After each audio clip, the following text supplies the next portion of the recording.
I once met someone, and after just a few minutes of conversation, I felt as if I had known them from a past life. Not because they said anything extraordinary, not because they were especially charming, but because there was something in them that felt familiar, a resonance that couldn't be explained by logic, a sense of belonging that transcended language. And I found myself wondering, could it be that we once promised to meet again in some other lifetime? But then I began to realize that encounter was not merely about meeting. It shook the foundations of my old beliefs. It stirred up wounds I thought had long fallen asleep. And more than anything else, it initiated a profound journey, a journey back into the depths of my own being. Carl Jung once said, "People meet as if by fate, but it's their own unconscious that guides the encounter." The people we meet don't appear by chance. They are mirrors. They are messengers. They are gateways to the unexplored layers of our inner world. In this piece, we will explore 9 profound truths about deep connections, those encounters that feel like the right person at the right moment, seemingly orchestrated by destiny. But in truth, they are precise responses from your own inner universe. Every resonance, every coincidence, every intense feeling has a reason. This is not merely an article about love. It is an invitation to return to your intuition, to your shadow, and to yourself. No encounter is ever random. Carl Jung did not believe in mere coincidence. He believed that every person who enters our life serves as a mirror, reflecting a part of ourselves we have yet to recognize. It might be a loving relationship, a friendship that sparks vitality, or even an adversary who wounds us.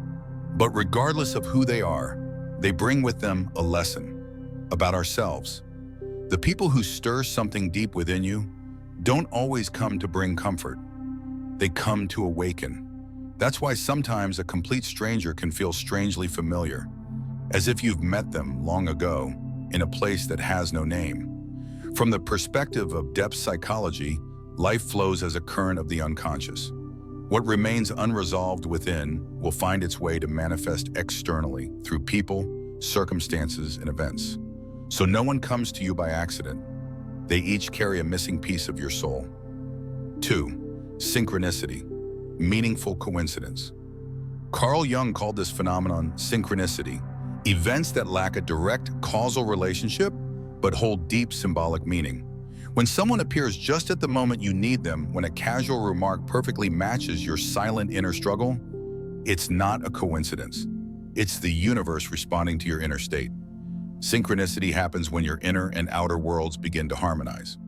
When you enter a phase of transformation, the people and circumstances necessary for that change will naturally appear.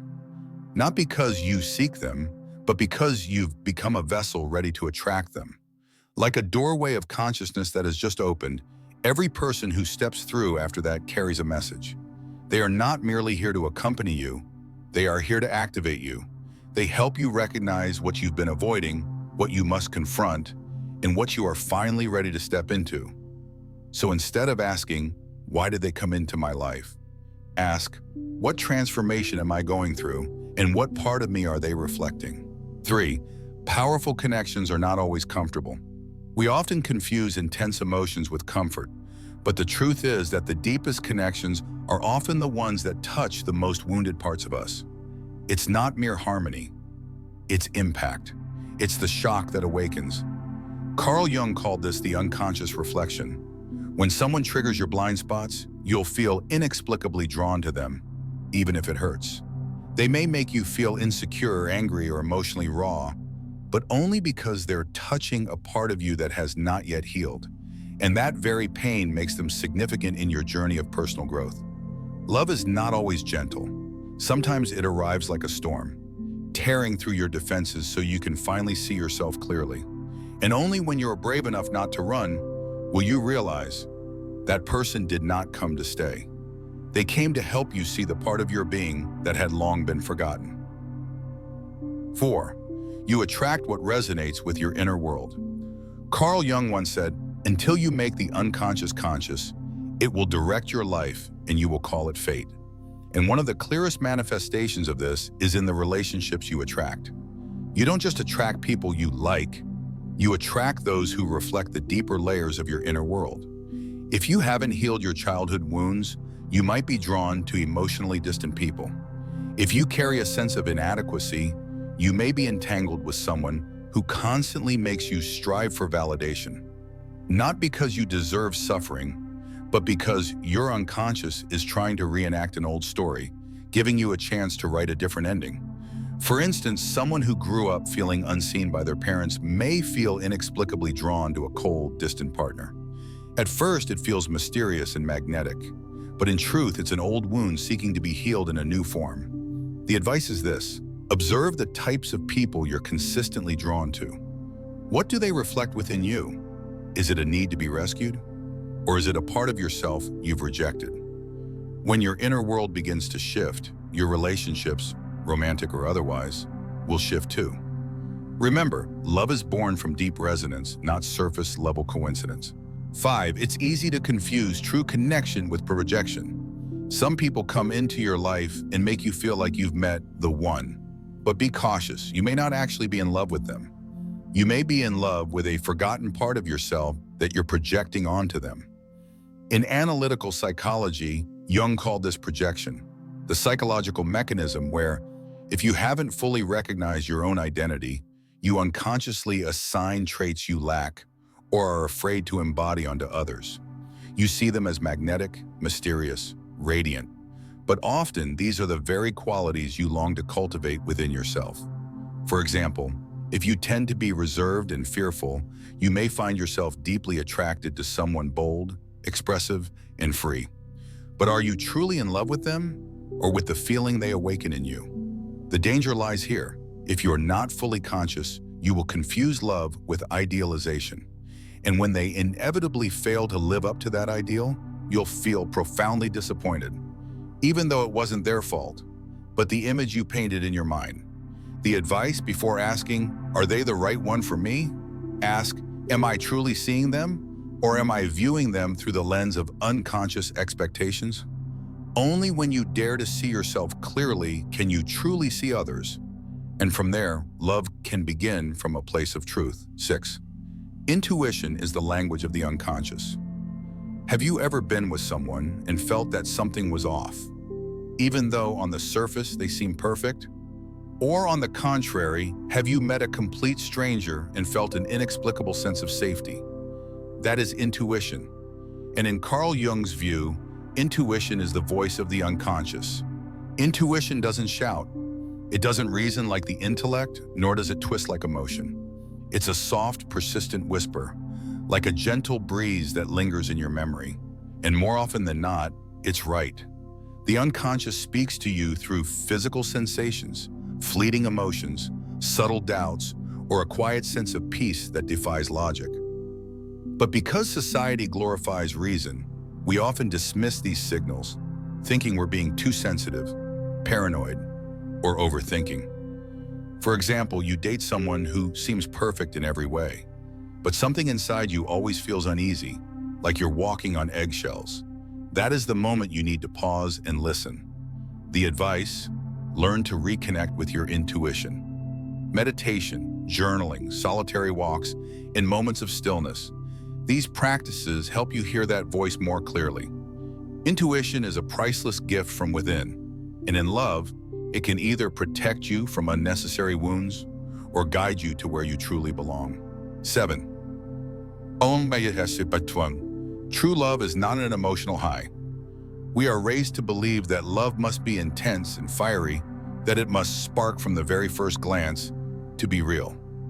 But Carl Jung would disagree. He once said, that chaos is not connection. True love is not a roller coaster of emotions. It doesn't leave you sleepless for weeks and doesn't make you feel like you're standing on the edge of a cliff. Real love doesn't have you questioning every day, do they truly love me? Am I enough? Will they still be here tomorrow? On the contrary, true love brings peace, a sense of steadiness, a feeling of coming home. No need to perform, no need to prove, just simply being. If you've ever been pulled into a relationship that was passionate yet painful, ask yourself, am I truly in love with this person, or with the emotional rush I get around them? Sometimes we're not addicted to the person, but to the emotional stimulation they bring. even if it's painful. The advice is this: trust the feeling of peace. Real love doesn't need to be loud. It is gentle, grounded, like a quiet river, deep, unwavering.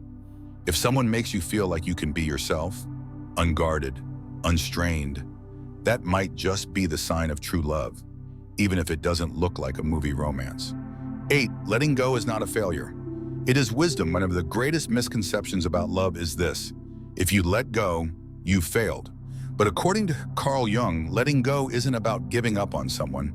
It's about no longer giving up on yourself. Some relationships begin with that faded feeling, but over time, you realize you're slowly losing yourself. You laugh less, you feel less free, you live in anxiety and emotional weight. You hold on because you're afraid of losing something that once felt sacred. But not everything that was once beautiful needs to be kept. Jung called these catalyst connections, people who enter your life to awaken you, not to stay forever. They are mirrors for your wounds, so you can finally see and heal them. And once that role is complete, holding on only brings suffering. Letting go in this case is not weakness, it's courage. It is choosing truth over illusion. It is being able to say, I deserve peace. I don't need to trade away myself to keep something that no longer fits. Letting go is not a loss. It is how you make space for what truly aligns to arrive. And sometimes, it is only in the moment you release that you find the peace the entire relationship couldn't give you. 9. The right person won't make you work to be loved. True love is not a competition. It's not a place where you must perform, prove yourself, or contort who you are just to be loved. If you constantly feel like you must choose every word carefully, must be perfect so you're not abandoned, must sacrifice your own identity to keep the relationship going, that is not love. That is your fear of rejection running the show. Carl Jung emphasized that relationships are mirrors of the inner self. When you don't yet love yourself fully, you'll be drawn to those who make you work to feel enough. But once you learn to stand firm in your worth, you'll stop being pulled into relationships that drain you just to sustain. The right person will not require you to change your essence. They won't punish you for having emotions. They won't make you apologize for your needs. And they won't ask you to shrink so they can feel more comfortable. Instead, they will create space for your growth, not constrict it. And more importantly, when you're with them, you'll feel safe to be fully yourself and still loved. Remember, you don't need to deserve love. You already do, simply by being you. According to Carl Jung, every deep connection in life is part of the individuation journey, the process of bringing what's unconscious into the light so that you may become the fullest, truest version of yourself. The people you once felt a deep resonance with, even if they stayed only for a brief moment, were catalysts for your awakening. Not everyone who stirs your soul is meant to walk beside you forever. Some come to teach you a lesson, some come to break you, so that within the cracks, you can finally rebuild yourself. Personally, I believe, you don't need to run around searching for the right person. The first step is to become the one who can recognize them, because true connections don't need to be chased. They arrive when you are quiet enough to listen, when you are healed enough not to repeat the past, when you are honest enough to take off the mask. In the end, remember this: you don't need anyone to complete you. You only need someone who can walk beside you when you are already whole. If this message stirred something within you, I invite you to share a story about someone you believe arrived at the right time. Your experience might just touch someone else who needs it. Don't forget to subscribe to the channel to continue walking this path of exploring psychology, spirituality, and inner growth together. And if you know someone who's questioning a connection in their life, send them this piece. Perhaps this is the sign they have been waiting for.